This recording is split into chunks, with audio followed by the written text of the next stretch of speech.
దేవునికి స్తోత్రం. ప్రేమైన సహోదర సహోదరులకు శుభాభివందనములు. ఈరోజు దేని వాగ్దానం యోబు పుస్తకం 36 అధ్యాయము 21వ వచనం.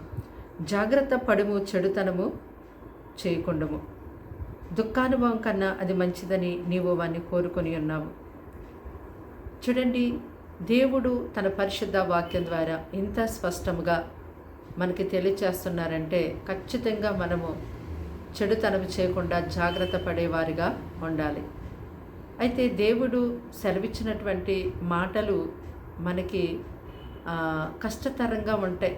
అవి చెయ్యడానికి, వాటికి లోబడడానికి, ఆ మాట ప్రకారము జీవించాలంటే అది మనకి నచ్చదు.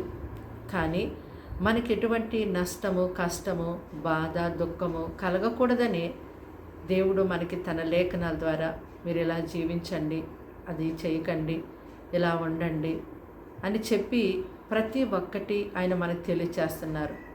ఈ లోకపరమైన తండ్రి తన కుమార్ని ఎలా ప్రేమిస్తారో అలాగే ఆ పరలోక తండ్రి అంతకంటే ఎక్కువగా మనల్ని ప్రేమిస్తూ ఉన్నారు. కాబట్టి మనము జాగ్రత్తగా ఉండి దేవుడు దాచి ఉంచిన మేలులు, ఆశీర్వాదాలు, బహుమానాలు పొందుకోవాలనే దేవుని చిత్తమై ఉంది. దేవుడు ఇచ్చే ఆశీర్వాదాన్ని పొందుకోకుండా అపవాది మనల్ని ఈ లోకంలో అటు ఇటు తిరుగులాడ చేసి మనల్ని పాడు చేసేవాడుగా ఉంటూ ఉన్నాడు. అయితే దేవుని యొక్క సహాయాన్ని బట్టి అపవాదిని తప్పకుండా మనం ఓడించగలుగుతాం. అపవాదిని ఓడించడం అంటే మనం చెడుతనము చేయకుండా జాగ్రత్తగా ఉండగలుగుతాం.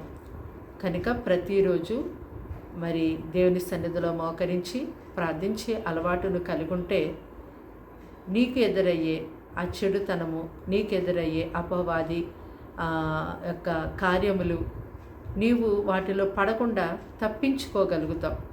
కనుక ప్రతిరోజు ప్రార్థన చేయండి, ఎడతెగక ప్రార్థన చేయండి, దేవుని యొక్క వాక్యాన్ని దివారాత్రం ధ్యానించండి, దేవుని యందు భయభక్తులు కలిగి ఉండండి.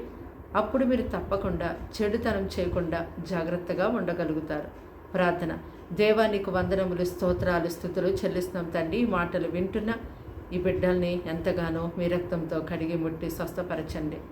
అయ్యా తండ్రి, వీరి కుటుంబంలో నీ భయము ఉంచి నడిపించండి. చెడుతనం చేయకుండా వీరిని ఆటంకపరచండి. అయ్యా తండ్రి, నాయన చెడుతనములో పడిపోవడానికి, ఆ చెడు పని చేయడానికి దుష్టుడెంతో ప్రేరేపిస్తూ ఉంటాడు. ఆ ప్రేరేపణకు లోబడకుండా ఉండాలంటే మేము నీ యందు భయభక్తులు కలిగి ఉండాలి. నీ వాక్యం దివారాత్రం ధ్యానించాలి. ఎడతెగని ప్రార్థన మేము కలిగి ఉండాలి. అప్పుడు మాత్రమే అపవాదిని జయించగలుగుతాం. ఇది నీ బిడ్డలు చేయలాగున అయ్యా అపవాదిని ఓడించలాగున వారికి సహాయం చేయండి. అప్పుల్లో ఉన్నారేమో తండ్రి, సహాయం చేసి వారిని సమృద్ధితో దీవించండి, అప్పుల నుంచి విడిపించండి. అనారోగ్యంతో ఉన్నారేమో దేవా, నీ హస్తము చాపి ముట్టి స్వస్థపరచండి. ఇంట్లో సమస్యలు, ఒంట్లో రోగము అనేక రీతిలుగా వారిని శోధిస్తూ, వేధిస్తూ, బాధకు, వేదనకు గురే చేస్తూ ఉంటున్నాయేమో తండ్రి, మీరు ఇప్పుడే వాటి నుంచి వారిని విడిపించండి దేవా. అయ్యా, వారి గృహముల చుట్టూ మీరుండండి, వారి కుటుంబాల్లో మీ సన్నిధి తోడుగా ఉంచి నడిపించమని యేసుక్రీస్తు నామములో ఈ ప్రార్థన సమర్పించి అడిగి వేడుకుంటున్నాం తండ్రి. ఆమేన్.